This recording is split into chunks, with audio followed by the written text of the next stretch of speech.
Markus bab 4 bagian yang kedua. Mendengarkan sabdanya melalui perumpamaan. Pada bagian kedua pembelajaran memahami Injil Markus di bab 4 ini akan dilanjutkan mengenai pengajaran tentang kerajaan Allah yang Yesus berikan pada para murid melalui 3 perumpamaan lainnya pada mereka. Perumpamaan pertama yang Yesus ajarkan di video bagian pertama yang lalu adalah tentang seorang penabur yang menaburkan benih. Dan penulis Markus menjelaskan bahwa benih tersebut adalah sabda Allah yang menjadi iman bagi para murid. Lalu, apakah benih atau iman itu dapat bertumbuh dengan baik? Itu tergantung dari 4 situasi atau keadaan yang menyertainya. Yang pertama, apakah imannya masih mudah disesatkan oleh iblis? Yang kedua, atau mungkin imannya mengalami tekanan dan penganiayaan.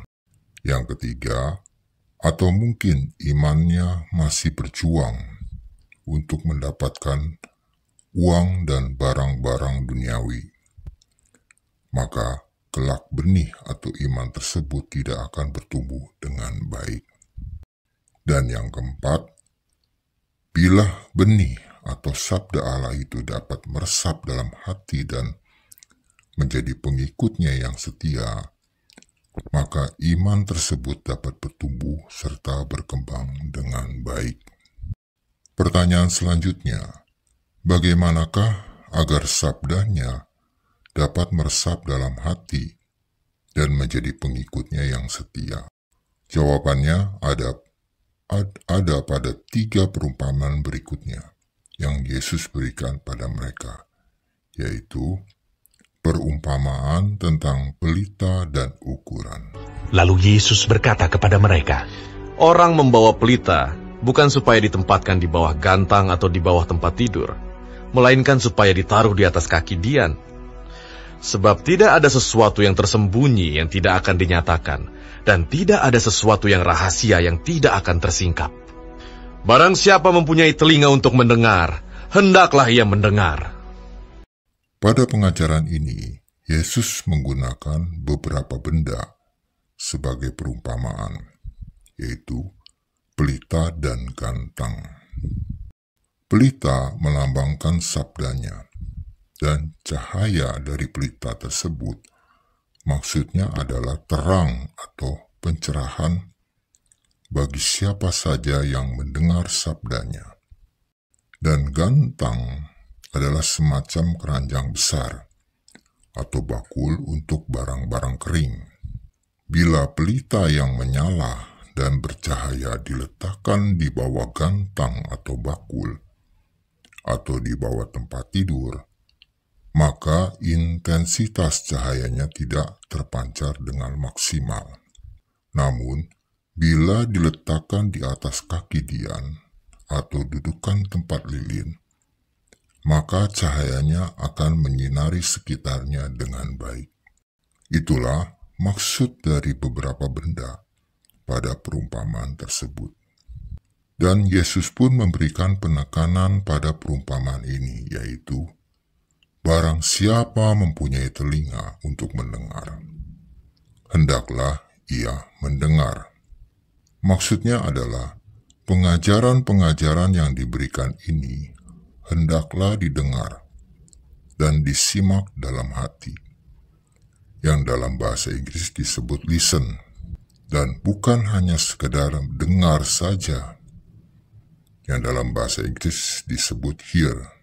Maka makna dari perumpamaan tentang pelita dan gantang ini mengartikan bahwa para muridnya, atau bagi kita sekarang ini yang telah mendengar sabdanya, hendaklah sabdanya tersebut dapat meresap dan dihayati dalam hati, serta selanjutnya dapat mewartakannya kepada orang lain, sehingga sabdanya menjadi terang yang menyinari bagi banyak orang. Dan Yesus pun melanjutkan pengajarannya pada perumpamaan ini sebagai berikut. Lalu ia berkata lagi, Camkanlah apa yang kamu dengar. Ukuran yang kamu pakai untuk mengukur akan diukurkan kepadamu, dan di samping itu akan ditambah lagi kepadamu. Karena siapa yang mempunyai, kepadanya akan diberi.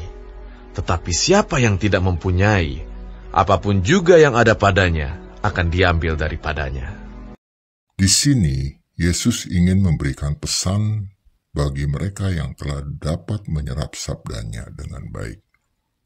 Maka, haruslah dapat terus-menerus berkembang pemahaman mereka mengenai Yesus dalam diri mereka masing-masing. Dan bila berkembang pemahaman mereka terhadap Yesus, maka hikmat Allah akan sabdanya akan ditambahkan lagi. Namun bagi mereka yang pemahaman terhadap sabdanya tidak berkembang, maka selanjutnya mereka akan kehilangan segalanya yang telah mereka miliki. Jadi itulah makna pengajaran yang Yesus berikan melalui perumpamaan ini. Bagi mereka yang ingin sabdanya dapat meresap dalam hati dan menjadi pengikutnya yang setia. Pengajaran berikutnya adalah melalui perumpamaan yang ketiga, yaitu harus tetap mengembangkan pemahaman terhadap sabda Allah. Di sini dilanjutkan dengan perumpamaan tentang benih yang tumbuh. Lalu kata Yesus, Beginilah hal kerajaan Allah itu. Seumpama orang yang menaburkan benih di tanah. Lalu pada malam hari ia tidur dan pada siang hari ia bangun. Dan benih itu mengeluarkan tunas dan tunas itu makin tinggi. Bagaimana terjadinya, tidak diketahui orang itu. Bumi dengan sendirinya mengeluarkan buah. Mula-mula tangkainya, lalu bulirnya, kemudian butir-butir yang penuh isinya dalam bulir itu. Apabila buah itu sudah cukup masak, orang itu segera menyabit, sebab musim menuai sudah tiba. Yesus menggunakan sebuah benda, yaitu benih atau bibit tanaman melalui perumpamaan ini, untuk mengungkapkan hal kerajaan Allah pada mereka. Dikatakan bahwa petani yang tidur setelah menabur benih, ia pun tidak mengetahui kapan benih tersebut dapat tumbuh, lalu bertunas hingga berbuah. Itu mengartikan bahwa mereka tidak dapat mengendalikan kehadiran kerajaan Allah, manakala mereka mewartakan sabdanya pada orang lain. Berhasil atau tidak kerajaan Allah hadir dalam perwartaan mereka kelak, itu tidak perlu mereka ketahui. Yang penting lakukan saja, just do it. Bukankah hal itu sama dengan benih atau bibit tersebut, yang tidak diketahui kapan tumbuh, bertunas hingga berbuah? Seperti itulah makna yang tersirat dalam perumpamaan yang ketiga ini. Jadi, langkah-langkah agar dapat menjadi pengikutnya yang setia bagi mereka yang telah mampu menghayati sabdanya adalah: yang pertama, menjadikan sabdanya sebagai terang hidupnya, dan juga menjadi terang bagi banyak orang. Langkah kedua adalah mengembangkan pemahaman yang terus-menerus terhadap sabdanya. Dan langkah yang ketiga adalah perwartaan sabdanya menghadirkan kerajaan Allah bagi mereka yang mendengarnya. Dan tentang menghadirkan kerajaan Allah melalui sabdanya ini dilanjutkan dengan perumpamaan berikut yang keempat, yaitu perumpamaan tentang biji sesawi. katanya lagi, Dengan apa hendak kita membandingkan kerajaan Allah itu? Atau dengan perumpamaan manakah hendaknya kita menggambarkannya? Hal kerajaan itu seumpama biji sesawi yang ditaburkan di tanah. Memang, biji itu yang paling kecil daripada segala jenis benih yang ada di bumi. Tetapi apabila ia ditaburkan, ia tumbuh dan menjadi lebih besar daripada segala sayuran yang lain, dan mengeluarkan cabang-cabang yang besar, sehingga burung-burung di udara dapat bersarang dalam naungannya. Dalam banyak perumpamaan yang semacam itu, ia memberitakan firman kepada mereka sesuai dengan pengertian mereka. Dan tanpa perumpamaan, ia tidak berkata-kata kepada mereka, tetapi kepada murid-muridnya, ia menguraikan segala sesuatu secara tersendiri. Pada pengajaran ini, Yesus kembali menggunakan benda, yaitu biji sesawi. Pada perumpamaan ini, mungkin timbul pertanyaan bagi kita, apa sih itu biji sesawi? Biji sesawi adalah biji bulat kecil dari berbagai tanaman sawi, di mana biji tersebut biasanya berukuran sekitar 1 hingga 2 mm dan diameternya sekitar 1/32 atau 3/32 inci dan berwarna putih kekuningan atau hitam. Oh, ternyata kecil sekali ya benih atau bibit tersebut. Melalui perumpamaan ini, Yesus ingin menyampaikan pada mereka bahwa kelak setelah ia naik ke surga dan jemaat Kristen perdana mulai terbentuk, walaupun jumlahnya masih kecil, namun usaha mereka akan berbuah dalam kerajaan Allah jika mereka tetap bertahan dan mau tetap memahami sabdanya dengan baik.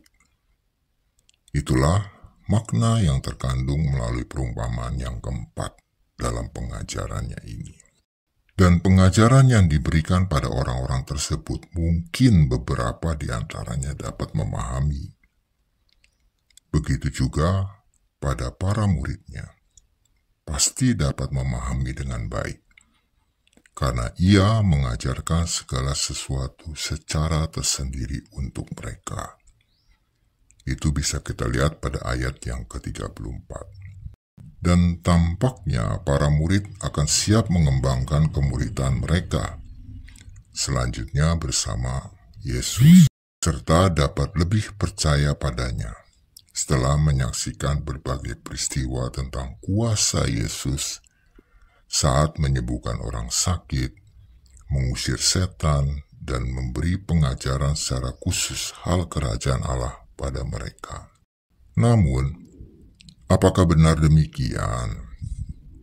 Apakah benar siap dan kian percaya pada Yesus? Jawabannya ada pada suatu peristiwa saat mereka bersama Yesus di suatu tempat. Dan itu ada pada video berikutnya di bagian yang ketiga, pembelajaran memahami Injil Markus pada bab 4 ini. Cukup sekian pembelajaran memahami Injil Markus pada bab 4 di bagian yang kedua ini. Terima kasih dan Tuhan Yesus memberkati kita semua. Amin.